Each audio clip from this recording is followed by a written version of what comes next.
மக்கள் அனைவருக்கும் வணக்கம். நான் உங்கள் ஏஆர் பாஷா, பாஜக மாநில துணைத் தலைவர், சிறுபான்மையினர் அணி. நேற்று முன்தினம் மகாவிஷ்ணு என்கிற நபர் 200 போலீஸ்களால் சுற்றி வளைக்கப்பட்டு கைது செய்யப்பட்டுள்ளார்.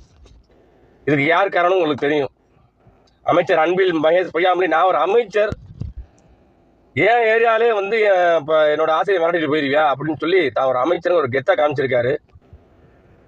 மாண்புமிகு அமைச்சர் அன்பில் மகேஷ் பொய்யாமொழி அவர்களே, அமைச்சருங்கிறவங்க பதவியோட கெத்தை காமிக்கிறதுக்கு எவ்வளோ விஷயம் இருக்குது. அதெல்லாம் விட்டு இன்னும் ஒரு 10-15 கொலை பண்ண மாதிரி மகாவிஷ்ணு என்கிற நம்பரை கைது செஞ்சு கொண்டு வந்து உட்கார வச்சிருக்கீங்க. 10-15 கொலை பண்ணவங்களோட கூட வச்சுக்கிட்டு சுற்றுவீங்க போலக்கு. ஆனால் இவர் என்ன பாவம் பண்ணார்? ஏதோ போயிட்டு பிள்ளைங்களுக்கு போயிட்டு, அப்பா நல்லது கெட்டது தெரிஞ்சுக்கங்க, கடவுள் பக்தியை வச்சுக்கோங்க, இப்போ மறுபிறவி, நான் இது அது நல்லது கெட்டது, நல்லது செஞ்சால் நல்லது நடக்கும், கெட்டது செஞ்சால் கெட்டது நடக்கும்னு சொல்லி கொஞ்சம் நல்ல விஷயங்களை எடுத்து சொல்லியிருக்காங்க. கொஞ்சம் டிசிப்ளின் வரணும்னு சொல்லி இப்போ குழந்தைங்கள்ட்ட எடுத்து சொல்லியிருக்காரு. இவ்வளோதான் ஒரு பெரிய பாவம், ஒன்றும் வேறு எதுவும் தப்பு பண்ணல.